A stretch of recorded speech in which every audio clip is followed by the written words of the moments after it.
And what a feast he finds inside. Instinct tells them to flee, and out they jump. Onto a cushion of pine needles.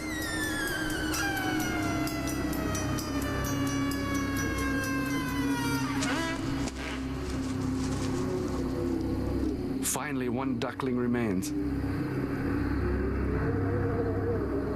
And he makes the leap too.